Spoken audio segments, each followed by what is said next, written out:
Hello दोस्तों, आप सभी का स्वागत है online study hub YouTube channel में। मैं श्रेया सिंह एक बार फिर से आप सभी का स्वागत करती हूं।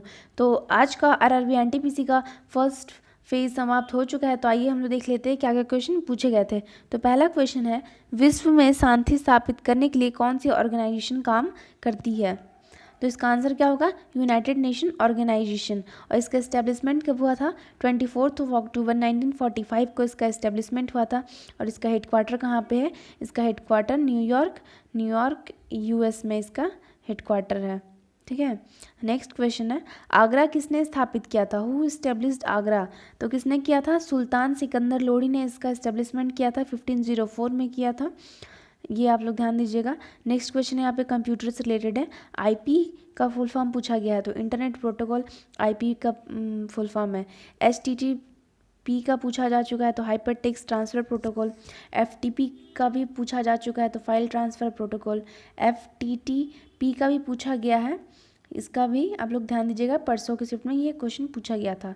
नेक्स्ट क्वेश्चन है यहाँ पे पॉलिटिक्स से related, article 76 related to. Article 76 किससे संबंधित है? तो क्या हो जाएगा? Attorney general of India article 76 के अंदर आता है। नेक्स्ट क्वेश्चन है, in which of the following are not tennis tournament? इनमें से कौन सा ऐसा है जो टेनिस टूर्नामेंट से बिलोंग नहीं करता है? तो ऑप्शन दिए गए हैं। ऑस्ट्रेलियन ओपन भी टेनिस टूर्नामेंट से बिलोंग करता है। विंबलडन ओपन भी टेनिस टूर्नामेंट से बिलोंग करता है। फ्रेंच ओपन भी टेनिस टूर्नामेंट से बिलोंग करता है। बट कनाडा ओपन जो है वो बैडमिंटन से रिलेटेड है। तो इसका आंसर क्या हो जाएगा? Canada open. नेक्स्ट क्वेश्चन है, who is the author of book name flights? Flights के ऑथर, फ्लाइट्स जो बुक है उसके ऑथर कौन है?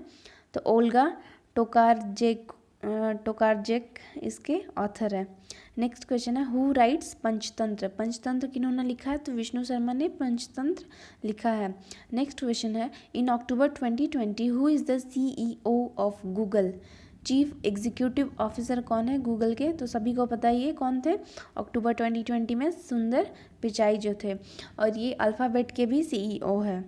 नेक्स्ट क्वेश्चन है, where is Orang National Park situated? Orang National Park कहाँ पे सिचुएटेड है? तो ये असम में सिचुएटेड है। नेक्स्ट क्वेश्चन, किसने अपनी राजधानी दौलताबाद स्थापित की थी? तो किसने की थी? Who shifted his capital eight Daulatabad? तो किसने की थी? मोहम्मद बिन तुगलक ने किया था, 1327 में किया था, दिल्ली से Daulatabad. Next question, in which of the following is not comes under article? इनमें से कौन सा ऐसा है जो राष्ट्रपति के अधिकार में नहीं आता है? तो इसका ऑप्शन तो और 3 नहीं पता, लेकिन इसका पहले ही ऑप्शन जो मिला है यही इसका आंसर हो जाएगा। तो इसका ऑप्शन क्या है? राष्ट्रपति आपातकालीन घोषित नहीं करते हैं। तो कोई भी इमरजेंसी राष्ट्रपति के द्वारा घोषित थोड़ी ना किया जाता है, तो ये इसका आंसर हो जाएगा, जो कि रॉन्ग है। दूसरा क्वेश्चन, राज्यसभा का प्रथम उपसभापति कौन है? तो कौन है? कृष्णामूर्ति राव जो है वो राज्यसभा के फर्स्ट उपसभापति है। नेक्स्ट क्वेश्चन, कौन सा राज्य नेपाल से भूमि साझा नहीं करता है?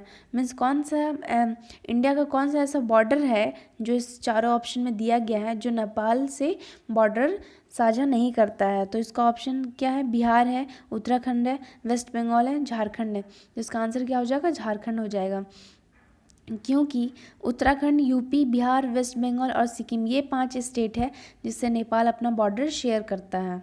दूसरा question, who got Man Booker Prize 2018? किसको मैन बुकर प्राइज़ मिला था 2018 में?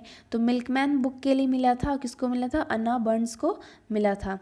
दूसरा क्वेश्चन है, DASD का फुल फॉर्म पूछा गया है, तो इसका आंसर क्या हो जाएगा? Direct access storage device. Next question है, in which year first bird survey has been seen? या फिर फर्स्ट लाइव स्टॉक जो हुआ था सबसे पहले कब हुआ था? तो 1919 से 20 के बीच में हम इंडिया में सबसे पहला बर्ड के लिए मीन्स पक्षी के लिए जनगणना हुआ था। और नेक्स्ट कब हुआ था? 1924 से 25 के बीच में, मतलब 5 साल के इंटरवल में होता है ना। इसमें पूछा गया है, अरेंज देम इन ऑर्डर। आज के सेट में ज़्यादा क्वेश्चन स्टेटमेंट के फॉर्म में आए थे, तो ताकि पढ़ने में टाइम भी लगे और थोड़ा सा सब आपको हर चीज़ का नॉलेज होना चाहिए था आज के शिफ्ट में। तो इसमें पूछा गया non cooperation movement, separation of Bengal, military revolt, Champaran movement. इसमें पूछा गया अरेंज देम इन ऑर्डर। इसका मतलब कौन सबसे पहले हुआ था, कौन सबसे बाद में हुआ था। तो ये तो मैंने लिखा है कि कब कब क्या हुआ था, लेकिन ये जो ईयर है ये नहीं दिए गए थे। तो नॉन कॉपरेशन मूवमेंट हुआ था 1920 को, सेपरेशन ऑफ बंगाल, बंगाल का विभाजन हुआ था 1905 को, और मिलिट्री रिवोल्ट कब हुआ था 1857 को हुआ था, और चंपारण मूवमेंट कब हुआ था 1917 को हुआ था। तो सबसे पहले कौन सा मूवमेंट हुआ था, तो मिलिट्री रिवोल्ट हुआ था। फिर सबसे बाद क्या, फिर मिलिट्री रिवोल्ट के बाद क्या हुआ था, सेपरेशन बंगाल का विभाजन हुआ था। फिर उसके बाद क्या हुआ था, चंपारण मूवमेंट हुआ था, और सबसे लास्ट में नॉन कॉपरेशन मूवमेंट हुआ था। तो अब इसमें असेंडिंग ऑर्डर था या फिर डिसेंडिंग ऑर्डर था, ये आप लोग को देख लेना था कि क्या दिया हुआ था। दूसरा क्वेश्चन, भारत की सबसे बड़ी परमाणु संयंत्र क्षमता किसकी सबसे अधिक है, मीन्स कौन सा ऐसा एटॉमिक पावर प्लांट है जिसका कैपेसिटी सबसे ज़्यादा है। तो कुंडकुलम जो है एटॉमिक पावर प्लांट, इसका कैपेसिटी सबसे ज़्यादा है। और ये नेक्स्ट क्वेश्चन है, जीएसटी के बारे में क्या गलत है। तो कुछ ऑप्शन दिए हुए थे, उसमें जो 3 ऑप्शन थे जो जीएसटी में क्या क्या होता है उससे फेवरेबल थे, और एक ऐसा होगा जो रिलेटेड नहीं था। तो इजी ही थे, बट क्या ऑप्शन है ये एग्जैक्ट नहीं मिला है, तो आप लोग बताइएगा कि क्या ऑप्शन थे। नेक्स्ट क्वेश्चन है, फ्लाइंग 5 किस देश का एयरक्राफ्ट है। Flying 5 is the aircraft of which country. तो किसका है, नीदरलैंड का है, और इसको डेल्फ्ट यूनिवर्सिटी ने बनाया है, और ये किसका है, नीदरलैंड कंट्री का है। विच of the following is wrong. फिर अगेन स्टेटमेंट के फॉर्म में आया था, इसमें दिया गया है, इसका हेडक्वार्टर्स दिया गया है ऑर्गेनाइजेशन का, और पूछा गया है इनमें से कौन रॉन्ग है। तो इंटरनेशनल मॉनेटरी फंड का हेडक्वार्टर कहाँ पे, वाशिंगटन डीसी में है, ये तो सही है। ओपेक का हेडक्वार्टर कहाँ पे, वियना में है, जो कि ऑस्ट्रिया में है, ये भी सही है। और नेक्स्ट जो हम लोग को मिला है वो एमनेस्टी इंटरनेशनल का हेडक्वार्टर न्यूयॉर्क दिया, लेकिन ये गलत है। एमनेस्टी इंटरनेशनल का हेडक्वार्टर कहाँ पे है, एमनेस्टी इंटरनेशनल का हेडक्वार्टर लंदन में है, न्यूयॉर्क में नहीं है। तो ये आपका क्या हो जाता, सही हो जाता। नेक्स्ट क्वेश्चन है, विच of the following is wrong.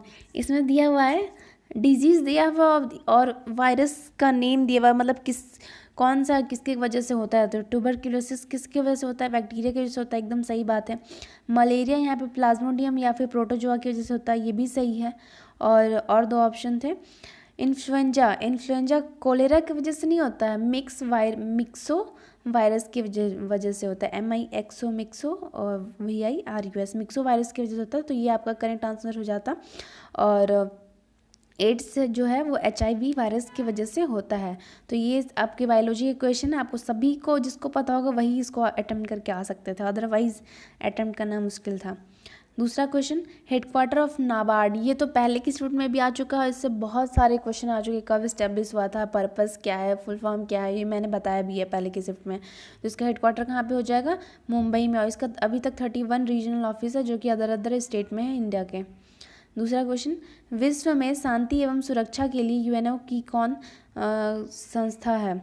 Means जो शांति पीस बना के रखे या फिर सुरक्षा, आपको सिक्योरिटी भी प्रोवाइड करता है, ऐसा कौन सा संस्था है UNO का। तो सिक्योरिटी काउंसिल वो संस्था है जो पीस एंड आपका सिक्योरिटी दोनों के लिए काम करता है।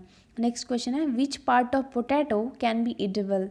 मीन्स कौन सा पार्ट है आलू का जिसको हम लोग खाते हैं। तो ट्यूबर जो पार्ट होता है पोटैटो का, उसको हम लोग खाते हैं। नेक्स्ट क्वेश्चन है, गदर पार्टी की स्थापना लाला हृदयलाल ने कहाँ की थी। जो गदर पार्टी था ना, उसका स्थापना लाला हृदयलाल ने किया था, और कहाँ पे किया था, तो सैन फ्रांसिस्को में किया था, USA में, यूनाइटेड स्टेट ऑफ अमेरिका में। दूसरा क्वेश्चन यहाँ पे था, इंटरनेट के बारे में कौन सा कथन गलत है। तो 4 ऑप्शन दिए थे जो इंटरनेट के बारे में थे, तो उसमें से 3 तो सही होंगे और एक गलत होगा, जो गलत होता तो वही उसका आपका आंसर हो जाता, ठीक है ना। तो इसका भी ऑप्शन नहीं मिला है, आप लोग को कमेंट बॉक्स में बताना है इसका आंसर क्या होगा। दूसरा क्वेश्चन है, विनजिप क्या है। तो विनजिप क्या एक डाउनलोडेबल सॉफ्टवेयर है जो कॉम्प्लेक्स फाइल को एक सिंपलेस्ट फाइल में कन्वर्ट करता है, ठीक है। और जो विंडोज़ यूज़र है उसके लिए ये है, तो वर्क को थोड़ा इजी बना सकता है। इसमें हम लोग कुछ भी इंसर्ट कर सकते हैं, डिलीट कर सकते हैं, टेस्टिंग कर सकते हैं, सॉर्टिंग कर सकते हैं एंड ऑल दैट। दूसरा क्वेश्चन यहाँ पे फिजिक्स से रिलेटेड है, 4 ओम एंड 6 ओम दिया गया और पैरेलली कनेक्टेड है। तो कैसे पैरेलली में हम लोग क्या होता है, 1/4 1/6, तो इसका क्या हो जाएगा, 5/12 हो जाता। और इसको अगर ओम, फाइनली ओम निकालना था तो ओम इक्वल्स टू, हम लोग पलट इसको रिवर्स कर देते हैं, 12/5, तो that is equals to 2.4। Okay, अगर आपको सीरीज़ में दिया होता तो सिंपल क्या हो जाता, 6 + 4 हो जाता, that is equals to 10 ohm. But parallelly कैसे कर होता है ये तो आप लोग को पता ही है। आइए हम लोग मैथ्स का वेटेज देख लेते हैं। यहाँ पे जीके जीएस का क्वेश्चन ख़त्म हुआ। तो जियोमेट्री से 2 क्वेश्चन आए थे, अलजेब्रा से 3 क्वेश्चन आया था, एलसीएम और एचसीएफ से 4 से 5 क्वेश्चन आए थे आज सबसे ज़्यादा, और प्रॉफिट और लॉस से भी 2 से 3 क्वेश्चन आए थे, नंबर सिस्टम से 2 क्वेश्चन, टाइम स्पीड और डिस्टेंस से 1 से 2 क्वेश्चन, सिंप्लीफिकेशन से 2 से 3 क्वेश्चन आया था, ट्रिगोनोमेट्री से 3 क्वेश्चन आया था, मेंसुरेशन से 3 क्वेश्चन आया था, डेटा इंटरप्रिटेशन से 5 से 6 क्वेश्चन आए थे आज के शिफ्ट में, और रेशियो और प्रोपोर्शन से 1 क्वेश्चन आया था, मीन मीडियन मोड से बस 1 ही क्वेश्चन आया था। नेक्स्ट क्वेश्चन, आज सिंपल इंटरेस्ट और कंपाउंड इंटरेस्ट से एक भी क्वेश्चन नहीं आया था। रीजनिंग का वेटेज देख लेते हैं, रीजनिंग का क्या आज का वेटेज रहा है। तो सिलोज से 2 क्वेश्चन आए थे, ब्लड रिलेशन से 2 क्वेश्चन आया था, कथन और निष्कर्ष मीन्स स्टेटमेंट एंड कंक्लूजन से 2 से 3 क्वेश्चन आए थे, सीटिंग अरेंजमेंट से 2 क्वेश्चन आया था, एनालॉजी से 2 से 3 क्वेश्चन था, सीरीज से 3 क्वेश्चन था, वेन डायग्राम से 2 से 3 क्वेश्चन था, मैथमेटिकल ऑपरेशन से 2 से 3 क्वेश्चन था। तो और अटैम्प्ट की बात करें तो किन्हीं लोगों ने 83 अटैम्प्ट किया है, किन्होंने 84 अटैम्प्ट किया है, किन्होंने 90 अटैम्प्ट किया है, किन्होंने 75 अटैम्प्ट किया है, किन्होंने 64 अटैम्प्ट किया है, किन्होंने 70 अटैम्प्ट किया है। तो आज का क्वेश्चन जो था वो हम लोग बोलेंगे कि इजी टू मॉडरेट लेवल का था।